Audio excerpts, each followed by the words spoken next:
South Carolina women's basketball destroys the Missouri Tigers at their own place, 83-52. We are breaking it all down today, deconstructing the victory over Missouri. Let's go.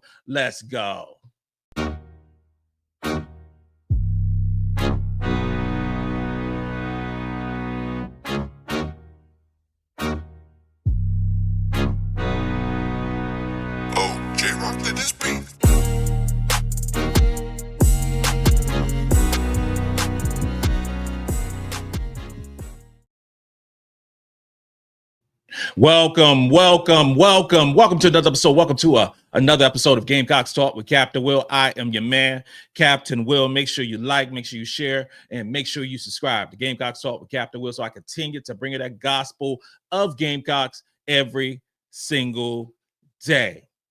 Follow me on Twitter at Gamecocks Talk. Follow me on Instagram at Gamecocks Talk with Captain Will. And wherever you get your podcast, you can find your man, Captain Will. We got a good one today, y'all. I said we got a good one today, y'all. We are deconstructing the victory over the first SEC opponent, the Missouri Tigers. We are breaking it all down, the beatdown that Missouri received last night. We beat Missouri by 31 points. We have to begin with that. 83-52. It was a dominant victory, and it was highlighted by a dominant third quarter where we outscored them 23-11. South Carolina continued their winning streak in SEC play, and the significance of a win in the context of the season is big. First off, this is the first SEC win of the year. Okay, the first of many, but this is the first one of the 2024-2025 season. And it was against a team that was 58th ranked in the net rankings. It's a SEC team. It's not a slouch. It's not a pushover. They got some shooters. That was great for me. And it sets the tone for the rest of the SEC schedule. Every team is not going to be as good as Missouri. Every team is not going to be as bad as Missouri. We had to win this game, and not only win this game, but I believe winning this game handily after up and down, I would say, non-conference schedule, even though we won almost all the games with the loss of UCLA. But sometimes the girls seem that they didn't get up for certain games, and it's hard sometimes to keep that momentum. It's hard to keep that edge with games that really don't matter. It really doesn't matter, the non-conference schedule for South Carolina. It doesn't. Even though we beat multiple teams in during the non-conference schedule that were ranked, it is conference time. Every team matters. There's no slouches in SEC. SEC is the best conference in the country. And with South Carolina winning this game, we can kind of turn the page now and get ready for the next game against Mississippi State. But before we start with that, we got to analyze, we got to talk about, we got to discuss the offensive firepower that South Carolina displayed last night. If we are going to talk about firepower, I more so discuss the offensive efficiency of Carolina. We had 4 players who had an offensive efficiency rate over 120. 4 of them. And of those 4 players, 3 of them play 18 or more minutes. Okay, so the out of those 3, the one with the highest offensive rating last night was Joyce Edwards. Joyce Edwards had an offensive rating of 128.1, 18 minutes, 9 points, 3 for 5 from the field, 3 for 3 from the free throw line, 1 assist and 1 turnover. Joyce Edwards is one of the best players on his basketball team, and I hesitate to say, because that was a big hesitation, I hesitate to say that Joyce Edwards is now possibly top 3 on this basketball team. She's special. Those 9 points could have easily been 13 points. Easily. She missed a couple of bunnies that she normally wouldn't miss, but she had a very efficient basketball game. And the one turnover by her, where I think we are finally getting past that notion that Joyce turning the ball over a lot. She had that one game against North Carolina State where she had 8 turnovers. That's so long ago. It's so long ago. It's so passe, as they say. Joyce Edwards is a baller. And then you had a player like Tahina Powell, who's always efficient. She had offensive rating of 125. She played 21 minutes. She had 11 points. She was 3 for 7 from the field. She was 3 for 6 from the 3-point line. Tahina Powell found her shooting stroke last night, and we hope to see it again on Sunday. She was 2 for 2 from the free throw line. She had 1 turnover in this basketball game. Tahina Powell stat line never really jumps out at you, right? She's averaging about 11 points. Last night, she got 11 points. But it always looks good. It always looks smooth. It always looks nice. You remind me of Allen Houston back in the New York Knicks days. Just smooth. Just smooth. That's Tahina Powell. And finally, who probably had her best game this season, and it happened to be in SEC play, was MiLaysia Fulwiley. Missouri had no answer. No answer for her in this basketball game. She only played 20 minutes. She had 17 points. She was 7 from 11 from the field. She was 3 for 5 from the free throw line. She was 0 for 2 from threes, but she had 2 assists and 1 turnover. MiLaysia Fulwiley having 1 turnover, and I believe against Wofford, she had either 1 or 2 turnovers. If MiLaysia Fulwiley does not turn over the basketball, she will get more minutes. PointBlankSimple.com. She was unreal last night. And we just talking about offensively. That's all we talking about. But she played so well on the defensive end as well. We'll talk about that. But these 3 players, and then if you throw in the 4th player, Sania Feagin, who only played 13 minutes, she had a tremendous offensive rating last night. Efficiency on the offensive end is dynamic by the South Carolina Gamecocks. It is. We play really good basketball offensively. It's so nice to see. So nice to see. The impact of the star players in this basketball team last night really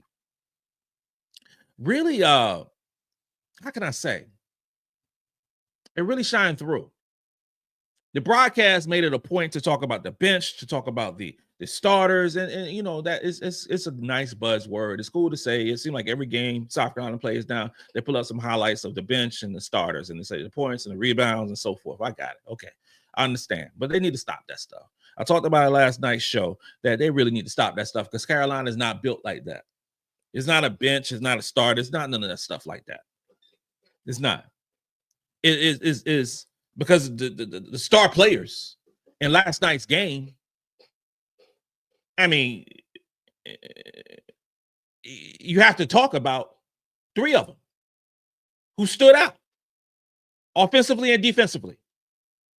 I mean, Fulwiley, okay, was the player of the game because she played very efficient offensively, but she balled out defensively too. She finished with 17 points, 4 rebounds, 2 assists, 1 turnover, 2 blocked shots, and one of them she sent in the 4th row. Okay, 2 steals in 20 minutes of basketball.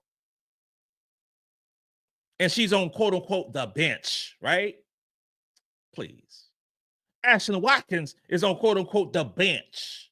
But she played 11. She played what? 22 minutes? Had a double-double, 11 points, 11 rebounds, 1 assist, 1 turnover, and 1 block. Come on, y'all. Change it up. Change it up. Broadcasters, change it up. Media, Joyce Edwards, who comes off the bench, right? Bro, 18 minutes, 9 points, 5 rebounds, 1 assist, 1 turnover, 1 block shot, and 1 steal. The quote-unquote 3-star players of the basketball game last night came from the bench. South Carolina is so deep. South Carolina is so special. It just makes me laugh. It just makes me laugh on how good we are. I don't know. Maybe it's just me. I don't know. I chuckle. I giggle at it. It's just awesome, man. We gonna win the championship because of the defense, though. Mm-hmm. We are going to put up another banner in April. We're gonna cut down the nets in April because of our defense.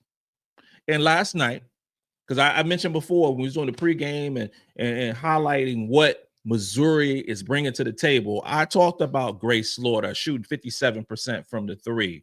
I talked about Ashton Judd, who was a baller. I talked about the 5'11" guard who was leading the team in rebounds. But you know what happened last night? Missouri shot 32% from the field. Okay, 32. So the defensive strategies, the defensive moves that South Carolina did obviously worked. They shot 32% from the field. They shot 31% from 3. Going into that basketball game, Missouri was 8th in shooting the 3-point basketball. South Carolina finished with 34 defensive rebounds, had 6 block shots, had 5 steals, and made Missouri commit 14 turnovers. The ability of this team to force turnovers, to force deflections, to limit the opponent from scoring and shoot a low percentage because of their size, their length, their speed is dope, is awesome. It is. And playing in front of Missouri's crowd. Now, they're not as hostile as they used to be. Matter of fact, they was dormant. I'm like, are they into the game? Because they knew they had no chance to win, so they wasn't into the game like that, right? It wasn't. It was dormant. It was quiet. And it is what it is. The days of Sophie Cunningham are gone. You know, they just watching. They're just watching. But it's cool. Winning mindset. Winning mindset for this basketball team is a complete team effort from 1 to 13. And for last night, from 1 to 11, because Maddy didn't play. She's still out with a concussion. Sakima Walker still in a walking boot and crutches. Neither one of those players played. So that's down to 11.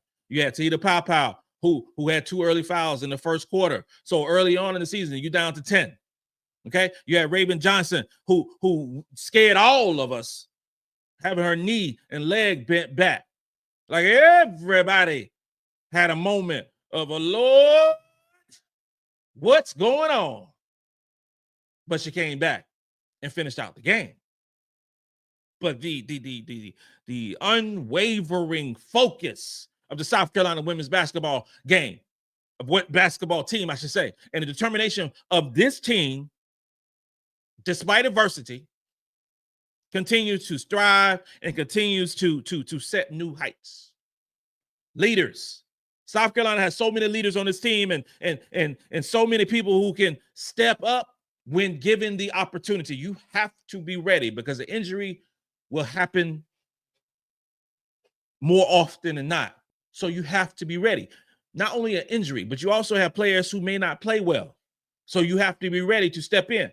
Unlike a lot of teams in women's college basketball, when a quote unquote star player is not playing well, they still going to get their 30 to 35 to 37 minutes in the game. They going to do that because those teams don't have the depth as a team like South Carolina. Last night, Grace Slaughter did not play well. She is their shooter. She shot 57% from the 3. She was shooting, like I want to say 54% from the field for the season going into this game. She had a horrific game last night. She didn't play well at all, but she still played 36 minutes in the game. Still. That's not Carolina. If somebody's not playing well, the next player will come in and play well. I love that. That's the advantage we have over 99% of the teams out there playing.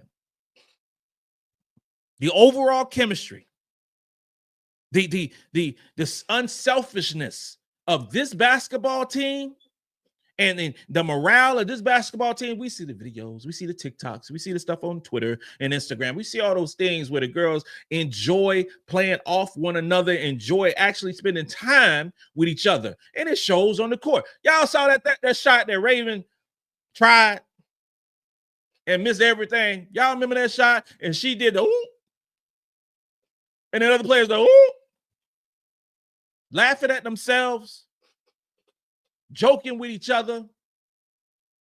They love playing for one another. You got some players on some teams that can't stand each other, and it shows on the court. That is not Carolina. That is not Carolina, and it is a blessing. It is a blessing to be coached by the Don Staley and to cancel all that noise and keep it somewhere else. It is so great to see. The three-time national champions got some things going on. All right, we got some things going on in the future, and the implications of the big SEC victory, because we want to continue that win streak. We want that this team does not want to be the team that stops that winning streak that's been going on for quite some time. It's another notch in the belt. It's another notch in the belt of an SEC victory. It's the first notch in the belt of an SEC victory tonight, or last night, I should say. And it creates a great mindset with the preparation versus a really good Mississippi State team. You are prep in prep mode. It's a quick turnaround, but I love it because now we get basketball on Thursdays, we get basketball on Sundays. The girls fly back. They get ready to continue the winning streak at Colonial Life Arena. And Mississippi State are coming to play. The areas of improvement for this team, in my mind, going into Sunday, is Maddy. It's Maddy. I want Maddy healthy, but I want Maddy for the long haul as well. So concussions cannot be taken lightly. It cannot be taken lightly, and we know that they're going through the proper protocols to make sure that she is good to go when it's time to get back on the court. Prayers up for Maddy, and shout out to the training staff who are helping her get healthy. We are in the doorsteps of the upcoming SEC schedule. We have Mississippi State on Sunday. Mississippi State is 31st ranked in the net rankings currently. Okay. Mississippi State is a good basketball team. Then we got Texas A&M, who currently is 85th ranked on upcoming Thursday. Then good old Texas. Good old Texas. Huge game. Huge game versus Texas. Texas is currently ranked second in the net rankings because, South Carolina got bumped back up to number 1 in the net rankings because it should have never been dropped to number 2. But that is what it is. They made the computers made a little error, but it's okay. South Carolina's back on top. And that huge game against Texas is next Sunday. Ladies and gentlemen, basketball is here, and we're going to be chopping it up the whole season. This concludes another episode of Gamecocks Talk with Captain Will. I am your man, Captain Will. Make sure you like, make sure you share, and make sure you subscribe to Gamecocks Talk with Captain Will so I can continue to bring you the gospel of Gamecocks every single day. Ladies and gentlemen, you are now rocking with the best. And since you are rocking with the best, Come rock with your man, Captain Will. Let's go.